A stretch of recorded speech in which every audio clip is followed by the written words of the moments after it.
I came to Hypothesis through a colleague of mine who had recommended this social annotation tool to get the students engaged with the reading even before we came to class for discussion. Somehow I think they felt like it was easier to open up in casual annotations with other people in the class than it would to raise their hand in a class discussion and say, I'm really having a hard time with this passage. So I was really pleased and surprised by how much they brought their full selves to that process to build community, to get people prepared and excited about the course content even before we come together as a group.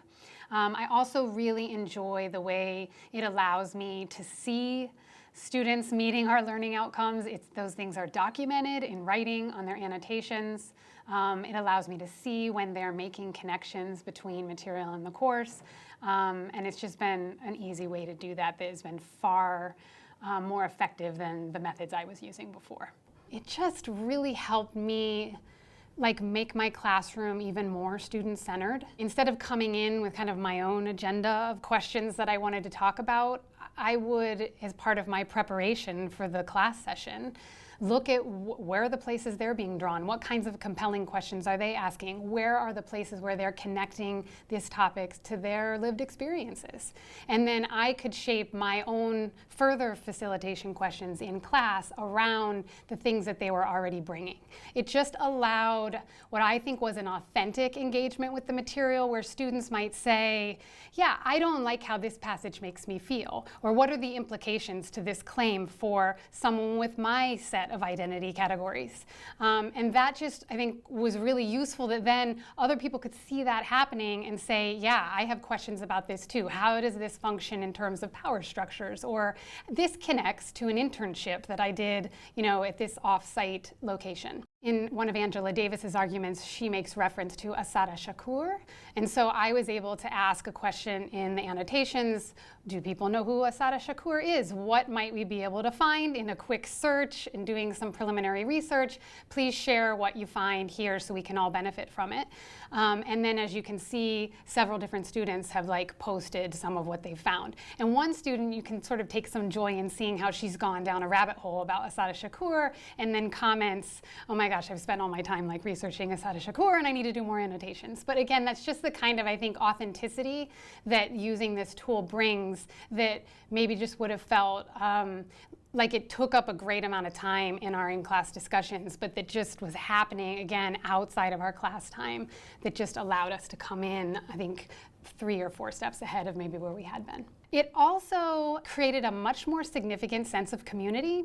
Again, I think because students were kind of sharing in-process vulnerabilities in an authentic way, we came together almost as though we had been meeting for several weeks and people maybe knew each other's names a little bit better. So in some subtle ways like that, it just kind of sped up the building of classroom community. If we zeroed in on particular comments that students had made using Hypothesis, it allowed us to get to nuances in the argument that frankly kind of had gotten glazed over before I had used this. So I might come into class with a strategy to make sure we hit X, Y, Z in terms of the structure of an argument, but we could really kind of take joy in, for example, the jokes an author was making, or a particular example about a historical figure that maybe that annotation tool allowed us to do some quick outside research together as a community before we even came into class.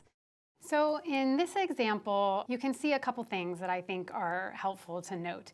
First of all, you can see this annotation where a student has said, institutional racism and sexism, woo, the government's favorite. So you can kind of get a sense of the way that students are showing up, they're making jokes, even as we go through these really serious topics.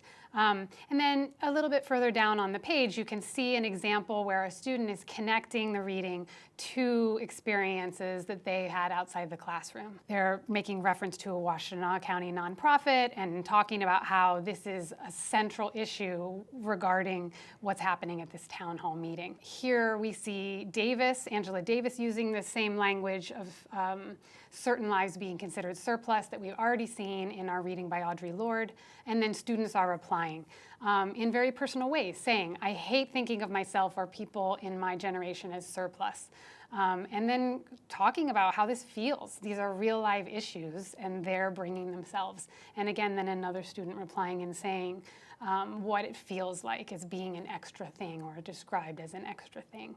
In this example, we really get a sense of students starting to have fun with readings. So I have a student saying, yay, post-structuralism, which is a theme and a school of thought that we talked about already. And another student saying, hello, queer theory. So that they're picking up on the ways that these ideas are starting to overlap, but they're doing that in a very genuine, lighthearted, and informal way. Here, this is also another example of students making connections between readings. This one student says, this is reminding me a lot of Lord. And another student then jumping in right after that to say, this also reflects Lord's argument about Black and white women facing different struggles that are not acknowledged. And then we have replies below that where students can say, hey, I was just thinking about that too. Here's another idea that connects to that. This is all happening on its own. The students are coming up with these things, and then it's much easier for me in the classroom to then take that and run with it, as opposed to trying to artificially generate that on my own in class discussion. So this is an example here of where I might use a kind of leading question to then help students engage with different aspects of the reading. So I'm saying something up front like, what do you think Davis means here? And are there other thinkers we've read that connect to these ideas? And then students then putting those comments in their annotations. I see this connection to this thinker, Derrida. I also see this connecting to what Lord was saying. And what's nice about this too is then you can see the richness as students are making connections between different content in the course. And it's all just happening within, say, one sentence in a reading. So it just simplifies the process of all the richness that occurs in class discussions anyway. And it's just nice the way that the tool allows that to happen outside of class. It's just been a great tool for me to just increase the engagement in courses and in our discussions. So I absolutely have continued to use it, and I will continue to use it.